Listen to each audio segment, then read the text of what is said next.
Assalamualaikum warahmatullahi wabarakatuh. Halo, salam sehat untuk kita semua. Selamat datang di podcast live Dinas Kesehatan Kabupaten Lampung Selatan. Nah, tentunya saya senang sekali dapat menemani Anda semua, Bapak Ibu, tenaga kesehatan, kader, ataupun masyarakat umum yang telah bergabung secara daring pada hari ini. Dan podcast hari ini akan membahas sesuatu hal, tema yang sangat vital dan sangat penting sekali tentunya bagi kita semua, yaitu penata laksanaan screening hipotiroid kongenital atau yang biasa disebut dengan SHK pada bayi baru lahir. Cegah keterbelakangan mental, selamatkan masa depan anak. Tentunya pemerintah melalui Kementerian Kesehatan ini terus memperkuat program SHK sebagai pelayanan wajib bagi setiap bayi baru lahir, dan deteksi dini ini sangat penting karena gangguan hipotiroid ini jika tidak diketahui sejak awal ini akan bahaya sekali dan dapat mengganggu pertumbuhan fisik serta keterbelakangan mental yang tentunya ini bersifat permanen. Nah, kali ini kita sudah kedatangan narasumber yang tentunya luar biasa sekali, yaitu Bapak Basuki Didi S, SKM MM. Baik, kita akan sapa terlebih dahulu. Halo Pak Didi, apa kabar? Halo, kabar baik. Assalamualaikum warahmatullahi wabarakatuh. Salam sejahtera untuk kita semua. Salam sehat, Om Swastiastu, Namo Buddhaya, salam kebajikan. Kembali kita bertemu di sini ya, pada saat ini kita untuk masyarakat juga khususnya kader dan tenaga kesehatan bisa bergabung dengan kami pada podcast ini ya. Kita akan membahas mengenai penata laksanaan hipotiroid kongenital ya. Yeah. Terima kasih ya Mbak Disa. Kiranya perbincangan kita pada pagi hari ini bisa membuat wawasan kita, wawasan masyarakat, khususnya juga para nakes bisa untuk melaksanakan apa yang tadi telah disebutkan, yaitu screening hipotiroid kongenital. Baik Bapak. Oke Pak Didi, ini sebelum kita membahas teknis pelaksanaan, sebenarnya apa yang dimaksud dengan screening hipotiroid kongenital atau yang biasa disebut dengan SHK, dan mengapa ini nih sangat krusial sekali? Mengapa ini harus dilakukan dilakukan pada bayi baru lahir? Mungkin bisa dijelaskan Pak Didi. Baik, terima kasih Mbak Nisa. Jadi screening hipotiroid kongenital atau yang dikenal secara umum yaitu mengenai SHK itu merupakan suatu uji yang dilakukan untuk bayi baru lahir, yaitu untuk mendeteksi adanya gangguan hipotiroid kongenital sejak dini. Jadi, hipotiroid kongenital sendiri adalah keadaan di mana kelenjar tiroid bayi tidak berfungsi secara optimal, atau bahkan tidak terbentuk, sehingga kekurangan hormon tiroid sejak lahir ini akan mengganggu. Jadi ini menyebabkan hal-hal yang krusial yang harus diketahui sejak dini. Jadi hormon tiroid itu sangat dibutuhkan. Ya, sangat dibutuhkan untuk perkembangan otak dan pertumbuhan fisik. Jadi bayi yang mengalami hipotiroid kongenital umumnya tampaknya secara fisik ya itu Vanessa kelihatannya normal tanpa adanya gejala. Ya. Namun jika hal ini dibiarkan tanpa pengobatan, seiring bertambahnya usia, anak akan mengalami gangguan pertumbuhan.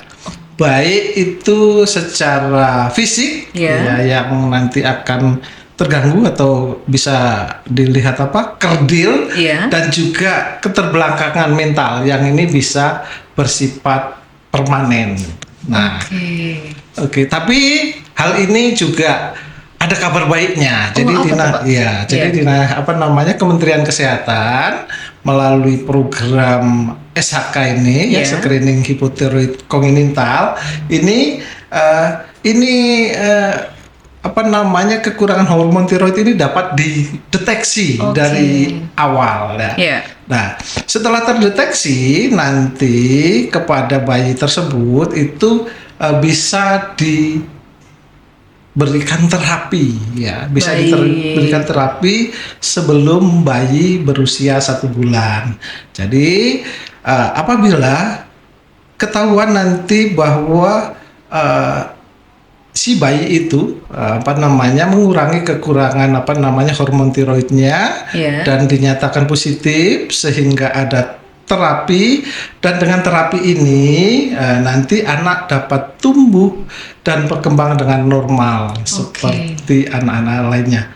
Jadi ini adalah langkah pencegahan atau preventif supaya investasi masa depan anak-anak kita tentunya menuju Indonesia Emas tahun 2045 ini dapat benar-benar tercapai dengan salah satu upaya yang dilakukan pemerintah adalah screening SHK ini. Oke, baik. Berarti memang kalau dari awal bayi begitu lahir tuh kalau secara kasat mata memang nggak kenapa-napa ya Pak ya, sama normal semuanya gitu. Iya. Jadi kita nggak pernah tahu ke depannya itu si bayi nih akan mengalami hipotiroid atau tidak kelihatan ya Pak ya secara kasat mata ya. Betul. Maka dari itu ini wajib ya Pak ya, bisa dibilang ya. wajib untuk dilakukan screening tersebut ya. supaya bisa mendeteksi dini bahwa bayi tersebut ada resiko terkena hipotiroid atau enggak gitu. Betul ya Pak sekali, ya. ya. Oke, Betul baik. sekali, Manisa, Ya.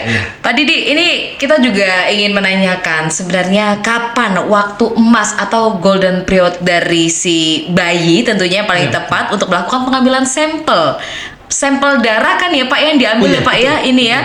Nah, pada bayi baru lahir, silakan Pak mungkin bisa dijelaskan. Jadi ini golden periodnya. Jadi waktu ideal untuk pengambilan spesimen SHK ini adalah pada usia atau pada kelahiran bayi setelah lahir ini ya. Setelah lahir dalam usia kurun waktu 4 sampai 72 jam. Baik. Atau ya setelah lahir itu golden periodnya di hari kedua dan hari ketiga. Oke. Jadi mengapa harus waktu tersebut ini Mbak Nisa? Karena apabila terlalu cepat ya, belum 48 jam itu misalnya masih dalam 24 jam kehidupan, itu kadar hormon tiroid stimulating hormon, jadi TSH ya, ini masih mengalami lonjakan alami. Jadi jika pengambilan sampel dilakukan terlalu dini itu bisa terjadi yang namanya positif palsu atau kelihatannya positif tetapi sebenarnya mungkin bisa jadi tidak gitu, Pak ya. Gitu. Karena tadi masih ada lonjakan secara alami untuk hormon TSH-nya. Oke, baik. Jadi yang paling tepat tadi sekitar 48 sampai 72 jam itu yang pas ya Pak ya. Gitu. Kalau kelebihan juga nggak baik ya Pak ya. Juga. Jadi kondisi tertentu ya memang harus misalnya ini kan kadang-kadang kan ada nih kondisi-kondisi yang memaksa. Misalnya kan bayi lahir di klinik atau di bidan ini ya, atau di pasienkes yang lainnya. Bayi pulang minimal setelah berusia 24 jam. Jadi diusahakan minimal pulang setelah 24 jam. Yang terpenting jadi jadi ini kan kadang-kadang ada ini Mbak Nisa, ada kadang-kadang kelalaian, keteledoran gitu ya. Benar. Diambilnya bukan waktu golden period, tapi karena sesuatu hal diambilnya sudah lebih dari 3 hari. Iya. Ini masih diperbolehkan. Masih diperbolehkan, tetapi ada batasannya juga. Oh gitu. Iya. Jadi batasannya itu tidak lebih dari 14 hari. 14 hari ya. Oke, baik. 14 hari ya. Ini ketika sudah lebih, jadi nanti hasilnya yang diperoleh tidak adekuat atau tidak maksimal tidak maksimal. akurat ya Pak ya. Tidak akurat. Oke, baik. Jadi yang terpenting jangan sampai lebih dari 14 hari. Memang baiknya setelah pulang dari bidan mungkin klinik ya Pak ya, betul. 1 kali 24 jam pulang langsung SHK. diambil SHK. Iya, baik. Nah, ini kan tentunya muncul kekhawatiran ya Pak Didi ya di kalangan orang tua terutama yang mungkin belum melek akan dunia kesehatan nih Pak Didi.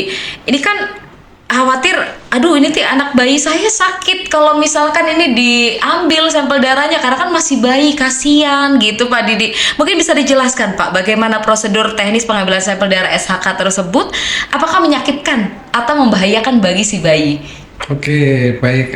Terima kasih, Mbak Nisa. Jadi, tentu program yang diluncurkan oleh Kementerian Kesehatan ini kan sudah melalui suatu uji yang memang itu tidak membahayakan bagi kesehatan dan memang kalau kita lihat prosedurnya ini sangat aman. Ya, di dalam pengambilan sampel SHK ini. Jadi prosedurnya sangat aman, cepat dan hanya mengambil sedikit sekali darah yang diperlukan ya. Jadi pengambilan sampel itu tentu memang harus dilakukan oleh nakes atau tenaga kesehatan yang telah terlatih atau seperti bisa bidan, bisa perawat, dokter juga. Boleh. Jadi teknisnya ini Mbak Nisa, jadi teknisnya darah diambil dari tumit kaki si bayi. Darah diambil dari tumit kaki si bayi. Tumit bayi itu terlebih dahulu dihangatkan dihangatkan agar aliran darahnya lancar. Kemudian diusap dengan alkohol swab. Diucap dengan alkohol swab lalu ditusuk menggunakan lancet khusus yang memang sudah disediakan. Jadi tetesan darah yang pertama diusap, ini kemudian tetesan darah yang berikutnya diteteskan pada kertas saring khusus SHK.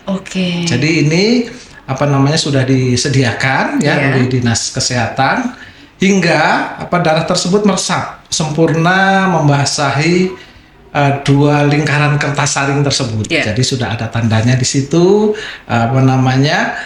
di kertas saring tersebut dan setelah itu kertas saring itu dikeringkan. Dikeringkan pada suhu ruangan dan siap untuk dikirim ke laboratorium rujukan SHK. Jadi prosedur ini aman dan rasa sakitnya juga minimal. Jadi sangat sepadan dengan perlindungan masa depan untuk bayi tersebut. Dan catatan, catatan yang paling penting untuk diketahui oleh masyarakat bahwa pengambilan sampel sampai pemeriksaannya itu adalah gratis ya Pak ya. Jadi nggak perlu khawatir ya. Tidak perlu khawatir masyarakat. Jadi ke lab memang berbayar tetapi sudah dianggarkan oleh Kementerian Kesehatan. Jadi untuk masyarakat ini semuanya gratis. Baik. Mungkin juga bisa dijelaskan Pak bagaimana alur pemeriksaan sampel setelah diambil dari tumit bayi tadi sampai hasilnya keluar. Ini kan kita juga penasaran berapa lama ini sampai hasilnya keluar. Apakah terlalu lama atau bagaimana Pak? Terima kasih ya Manisa. Jadi memang ada prosedur mulai diambil sampai pengiriman sampai keluar hasilnya. Jadi setelah spesimen pada kertas saring itu kering sempurna, Fasiankes bisa puskes, bisa rumah sakit, bisa klinik, bisa bidan praktek mandiri itu mengemasnya sesuai standar kemudian dikirim. Jadi standarnya adalah standar transportasi spesimen biological hazard. Itu ada khusus lah ini untuk pelajaran atau untuk petugas khusus yang memang mengambil itu yang sudah dilatih. Selanjutnya, sampel tersebut kemudian dikirim ke laboratorium rujukan yang ditunjuk oleh Kementerian Kesehatan. Jadi perlu kami sampaikan kalau di Lampung ini pemeriksaan SHK bisa di Balai Laboratorium Kesehatan yang ada di Bandar Lampung. Tentu untuk di Kabupaten Lampung Selatan, ya terutama di laboratorium yang ada di Kalianda ini, kita belum mempunyai kemampuan untuk periksa itu. Baik. Sehingga harus dikirim. Rujuk ya, dikirim ya. Iya. Oke. Nah, di laboratorium, jadi kadar TSH dalam bercak darah yang akan diperiksa tadi ya, jika hasilnya normal, Iya. ya, kadar TSH-nya itu rendah. Oh. Ya, itu ya nanti. Tapi ini memang petugas khusus Iya, yang bisa petugas khusus memeriksa. ya, yang bisa memeriksa, menyimpulkan itu yang Iya, khusus ya Pak petugas ya. khusus yang ada di Iya. laboratorium. Jadi, nah, Pasienkes ya akan mendapat informasi nanti dari dari hasil screening, tentunya itu melalui Dinas Kesehatan nanti akan menghubungi dan mengirimkan hasil pemeriksaan itu untuk melakukan tes konfirmasinya. Baik. Jadi ada tes konfirmasi lagi ya Pak ya. Kalau memang hasilnya positif Iya. itu nanti dikonfirmasi lagi ya melalui pemeriksaan TSH serum dan T4 bebas secepatnya sebelum memberikan pengobatan. Jadi ketika sudah positif itu nanti diinformasikan melalui Dinas Kesehatan, terus nanti akan dilanjutkan dengan pemeriksaan TSH serum ya, T4 bebasnya, dan itu nanti setelah itu dilakukan nanti baru dilakukan terapi atau pengobatan. Jadi waktunya tadi yang seperti Mbak Nisa sampaikan tanyakan tadi, ini sebentar, artinya artinya ketika memang sudah sampai di laboratorium kurang lebih 1 minggu kita sudah bisa mendapat hasilnya. Oke, baik. Iya. Jadi nggak lama ya Pak nggak ya? lama ya, tapi kadang-kadang yang bikin agak lama ini kan prosesnya pengirimannya. Ya. Jadi sudah diambil tapi belum dikirim-kirim. Iya. Ya mandek ya Pak ya. Iya, sudah diambil. Jadi jangan dihitung dari di sini gitu Iya. dihitung dari nyampenya gitu. Iya. Kadang nanti sudah diambil masih ditaruh di puskesmas, sudah di packing tetapi belum dikirim. Ya ini yang bikin lama. Jadi harapan kami untuk teman-teman nakes yang mengambil sampel SHK ini, ketika sudah diambil itu dapat secepatnya untuk dikirim supaya hasilnya juga nanti akan cepat. Iya benar. Jadi masyarakat nggak nunggu terlalu lama ya Pak ya. Terus juga bisa jadi kan kalau dia cepat itu hasilnya jadi lebih akurat ya Pak ya. Oke baik. Terus nggak cemas. Cemas. Iya ini deg-degan baru jadi periksa kemarin anak saya hipotiroid apa enggak ya gitu kan. Kan kepikiran ya Pak ya. Nah baik, ini kalau misalnya bayi tersebut memang dikonfirmasi positif hasilnya mengalami hipotiroid kongenital tadi, bagaimana Pak penata laksanaan atau pengobatan selanjutnya? Oke, jadi bisa jika hasil tes untuk konfirmasi bayi menunjukkan hasil yang positif hipotiroid kongenital, maka bayi harus segera mendapatkan terapi pengganti hormon, yaitu obat levothyroxine. Levothyroxine. Jadi pengobatan ini sebaiknya memang dimulai sebelum bayi berusia 1 bulan. Pengobatan ini dikonsulkan terlebih dahulu dengan dokter spesialis. Obat ini setiap hari harus digerus ya, dicampurkan dengan sedikit air atau ASI.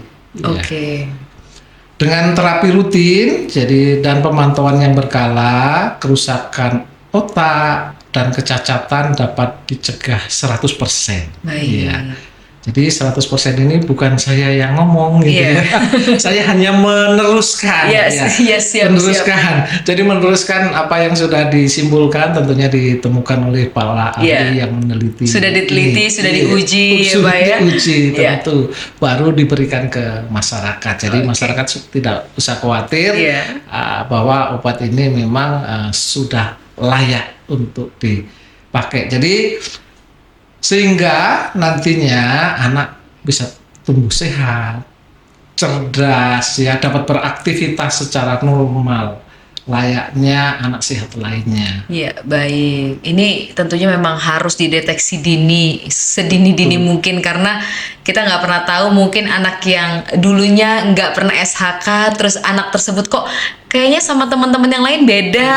Ya itu jangan-jangan bisa jadi karena itu ya Pak ya. Betul. Gitu. Makanya dari sekarang tuh udah harus diworo-woro ke seluruh Iya. masyarakat itu supaya nggak khawatir untuk melakukan SHK ya Pak ya. Betul. Jadi Oke.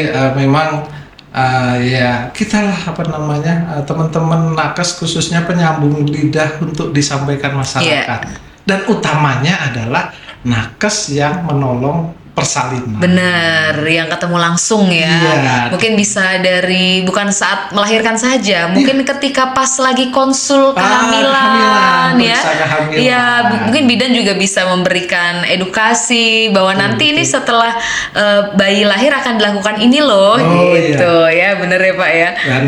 Dan terutama ya dijelaskan manfaatnya. Bener. Supaya nanti keluarga atau orang tua tidak merasa dipaksa untuk memaksa, tetapi ini adalah mereka membutuhkan. Bener. Gitu. Supaya juga mereka nggak merasa dadakan-dadakan, dari jauh-jauh hari mereka sudah mempersiapkan untuk menyimpulkan keputusan ya, karena itu nggak mudah untuk seseorang yang mungkin, apalagi biasanya itu anak-anak pertama gitu ya Pak ya, karena dia bingung ini sebenarnya maksudnya apa. Itu dia harus cari tahu dulu informasi yang lebih dalam supaya dia bisa memutuskan anak tersebut di SHK atau tidak. Ya gitu. Harapannya nakes mampu meyakinkan keluarga, terutama orang tuanya, bahwa setiap bayi baru lahir itu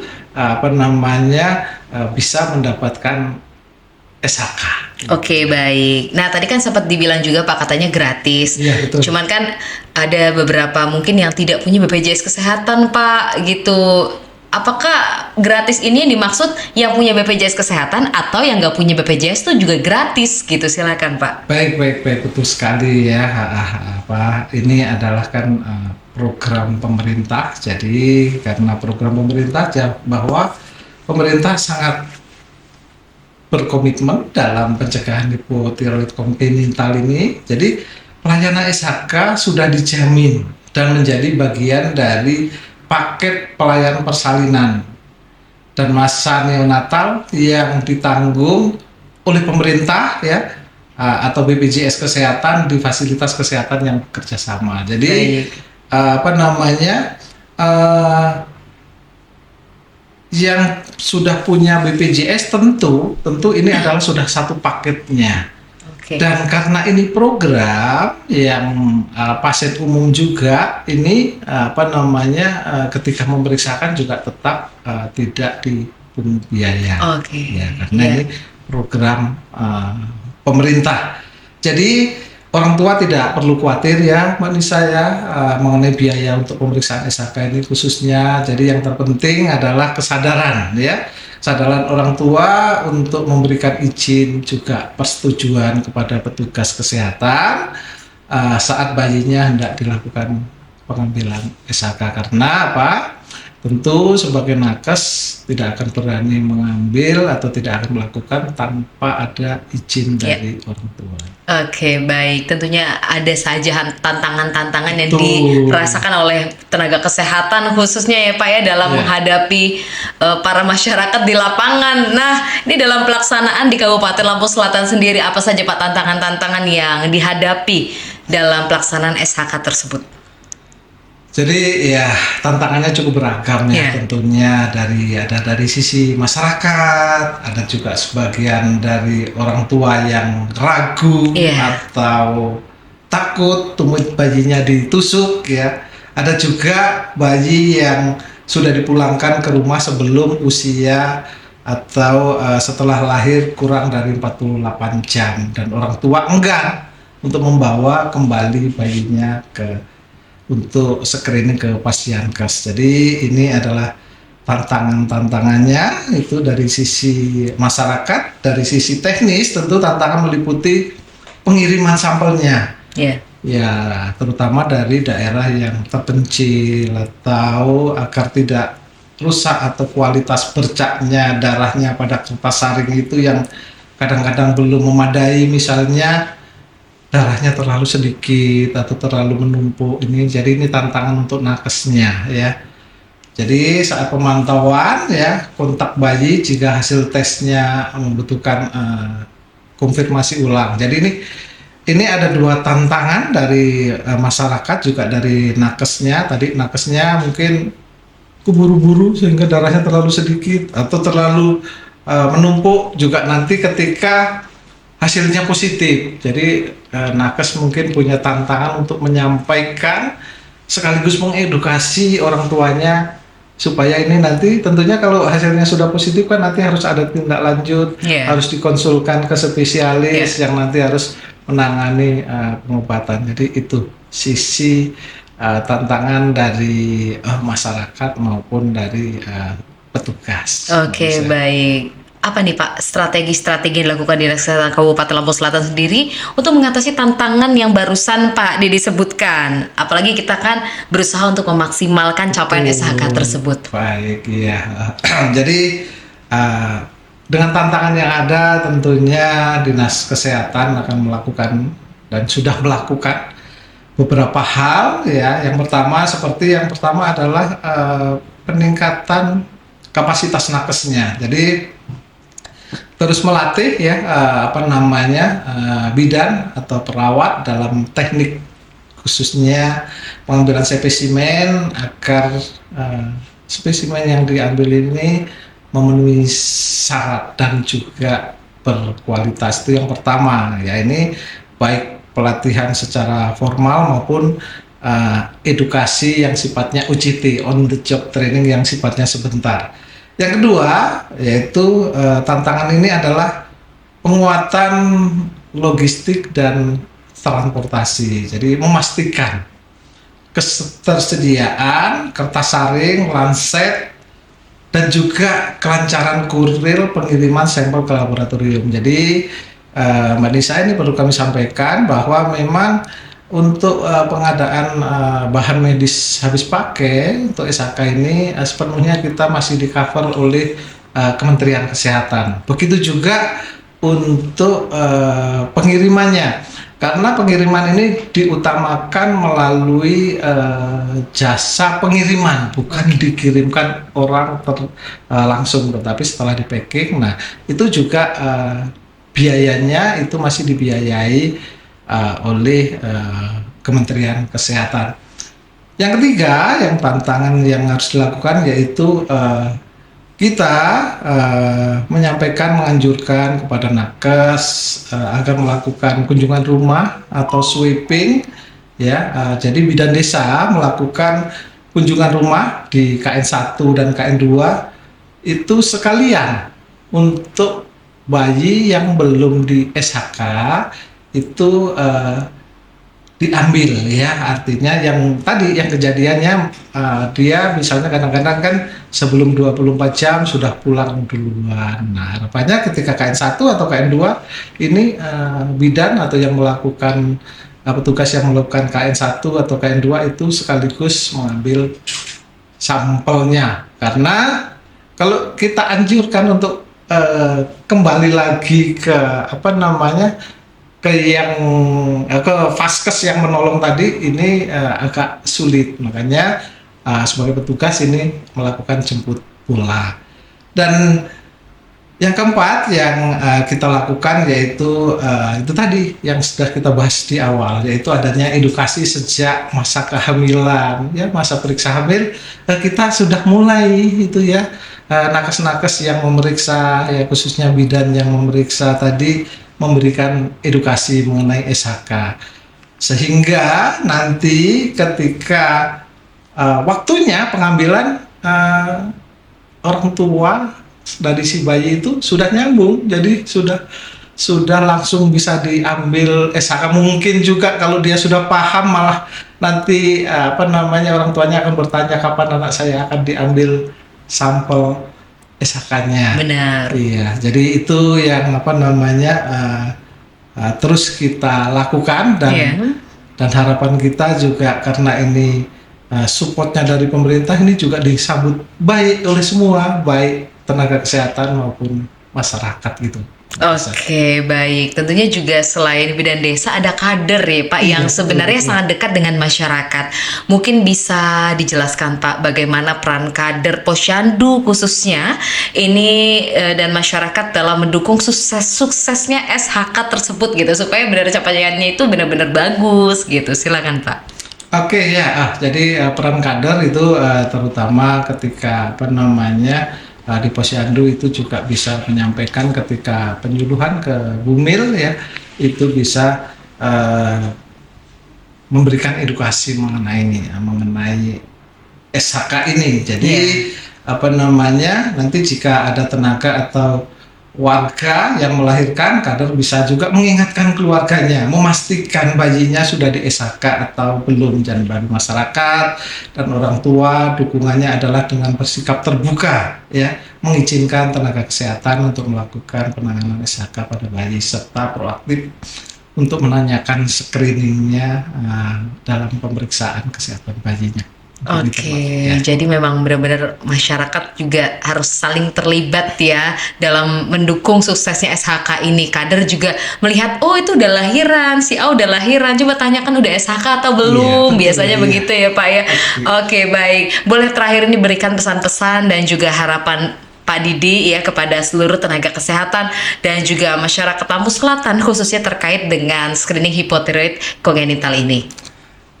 Baik. Jadi satu tetes darah di tumit pada hari ini menentukan masa depan kecerdasan mereka di esok hari. Jadi kata-kata kuncinya ini jadi kepada para tenaga kesehatan, bidan, dokter, perawat. Jadi mari kita juga tingkatkan ketelitian kita, kepedulian kita ya. Pastikan tidak ada seorang bayi pun yang baru lahir di Lampung Selatan yang terlewatkan untuk screening hipotiroid kongenital ini. Jadi dan kepada orang tua dan calon orang tua jangan ragu ya, dan jangan takut. SHK adalah hak kesehatan bagi bayi untuk mendapatkan masa depan yang cerdas, berkualitas. Jadi mari kita sukseskan penata laksanaan SHK demi terwujudnya generasi Lampung Selatan yang sehat, cerdas, bebas dari keterbelakangan mental.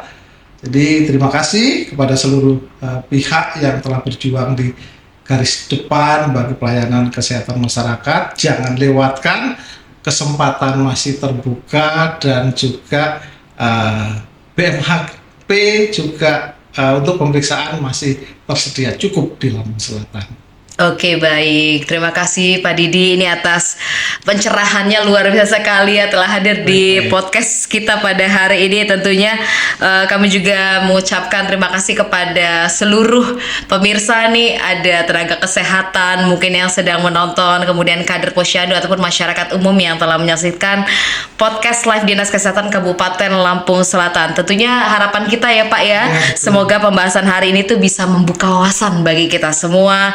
Kemudian juga untuk bisa membawa manfaat nyata bagi anak-anak kita. Semoga kedepannya nggak ada lagi anak-anak yang mengalami hipotiroid yang tentunya tadi sudah dijelaskan bahwa itu bisa membuat gangguan pertumbuhan, perkembangan, dan juga gangguan mental ya. Bener ya Pak Didi ya. Betul, ya pokoknya kita harapannya semoga nggak ada lagi, dan capaian SHK ini tentunya makin meningkat. Sukses terus, sukses buat Pak Didi, sukses juga buat podcast live Dinas Kabupaten Lampung Selatan.